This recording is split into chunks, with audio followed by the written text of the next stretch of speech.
Hello students, आज की class में हम एक क्वेश्चन डिस्कस करेंगे, India and the cold war. आपको कोल्ड वॉर का मीनिंग क्लियर हो गया। It is the series of conflicts and tension between the two super power backed by their allies. Allies की बात करें तो यूएसए एंड यूएसएसआर। उसमें हम लोगों ने सीखा कि how the USA was just promoting the democracy and capitalism and the USSR was a follower of socialism. So उसके बाद हमने देखा कि किस किस तरीके से कोल्ड वॉर एस्केलेट हो सकती थी हॉट वॉर में, but due to logic of deterrence it never converted into hot war. उसमें आपने क्यूबन मिसाइल क्राइसिस देखा, was considered very high end point. उसके बाद मैंने एनएएम के बारे में समझाया, एनएएम के जो फाउंडर मेंबर्स थे उनके बारे में बताया कि what was the role of founder members of 5 members were there, Belgrade conference. ये सारी चीजें आप लोग सीख चुके हैं। आज हम देखेंगे इंडिया एंड एनएएम और what was the Nehruvian approach towards the cold war. देखिए, India was considered to be the founder member of NAM, founder member था। और ये हमारे first prime minister mister Jawaharlal Nehru की पॉलिसी भी थी इवन बिफोर इंडिपेंडेंस कि जो ये न्यू डीकोलोनाइज्ड कंट्रीज हैं इनके इंटरेस्ट को प्रोटेक्ट किया जाए। न्यू डीकोलोनाइज्ड कंट्रीज मतलब कि जो कॉमनवेल्थ कंट्रीज थी, बहुत सारी कंट्रीज थी जो नई इंडिपेंडेंट हुई थी ब्रिटिशर्स के कंट्रोल से। सो उसके बाद सबसे बड़ा चैलेंज था कि जो दो मिलिट्री ब्लॉक्स बन गए थे, इधर ईस्टर्न अलायंस और वेस्टर्न अलायंस, दोनों के बीच का जो गैप था, दोनों के बीच में जो कंट्रीज आ गई थी नई, उनको इधर से तो यूएसए अट्रैक्ट करता था, उधर से यूएसएसआर अट्रैक्ट करता था, ताकि उनकी टेरिटरी उन्हें मिल जाए, ताकि उनके रिसोर्सेज पे कंट्रोल आ जाए।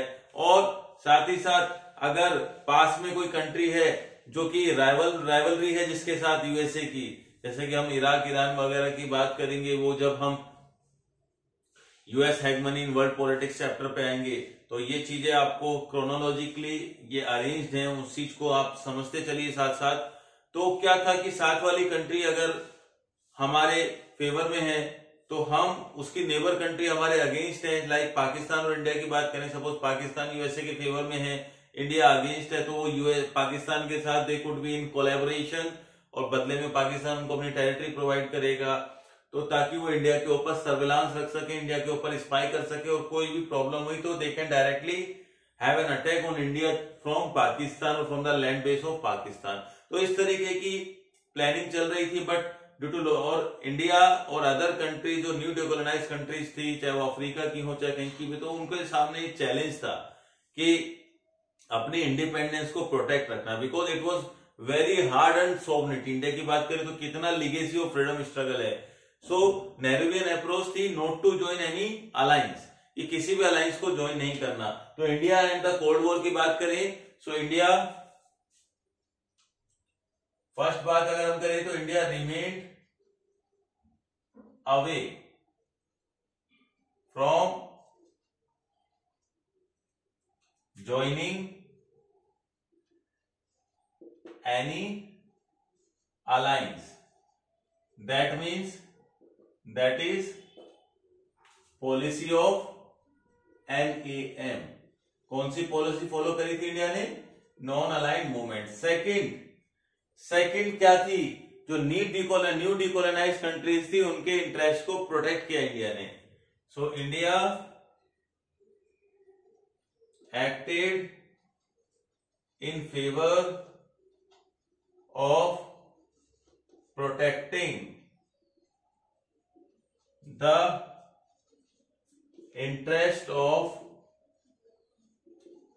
new decolonized और या न्यूली इंडिपेंडेंट कंट्रीज। जो न्यू इंडिपेंडेंट कंट्रीज थी उनके इंटरेस्ट को प्रोटेक्ट करने के लिए इन्होंने काम किया। सो ये इंडिया की अप्रोच थी। इंडिया ने दो काम किए, लेकिन इंडिया का जो एनएम था दैट वाज डिफरेंट। वो आइसोलेशन नहीं था। आइसोलेशन का मतलब होता है पूरे वर्ल्ड से अलग थलग हो जाना, जैसे कि अमेरिका ने किया था from American war of independence से लेकर फर्स्ट वर्ल्ड वॉर तक। ना ही वो अलूफनेस मेंटेन करना था, ना ही वो न्यूट्रलिटी थी, न्यूट्रल नहीं था इंडिया। न्यूट्रल होने का मतलब क्या है कि कोल्ड वॉर टेंशन को बढ़ने देना या फिर किसी भी तरीके से वॉर में हमें किसी भी तरीके से वॉर में कोई रोल प्ले नहीं करना, ताकि क्या हो, जो वॉर है वो एस्केलेट हो जाए। लेकिन हमने ऐसा नहीं किया, चाहे वो कोरिया में किया हो, हमने कोरिया में भी काफी हेल्प करी थी, काफी रोल प्ले किया था। वो कोरियन क्राइसिस को हम डिस्कस करेंगे नेक्स्ट क्लास में। सो हम लोगों ने हर लेवल पे ये कोशिश करी ताकि कोल्ड वॉर राइवलरी कम हो। सो इंडिया एंड एनएएम तो 2 पॉइंट हो गए, और थर्ड क्या बोल सकते हैं कि along with NAM it promoted to calm down the cold war conflict, clear. और न्यू जो डिकोलोनाइज कंट्रीज थे सबके इंटरेस्ट को प्रोटेक्ट करते हुए इंडिया चला। और आपने लास्ट क्लास में एनआईओ देखा था, न्यू इंटरनेशनल इकोनॉमिक ऑर्डर, वो किसके इंटरेस्ट में आया था? That was in interest of the least developed countries, LDCs. So हम लोगों ने इंडिया का रोल देख लिया। अब हमारे ज्यादा इस चैप्टर में बचा नहीं है। In the next class we will study the arenas of cold war. Arenas of cold war को हम डिस्कस करेंगे। So thanks for watching.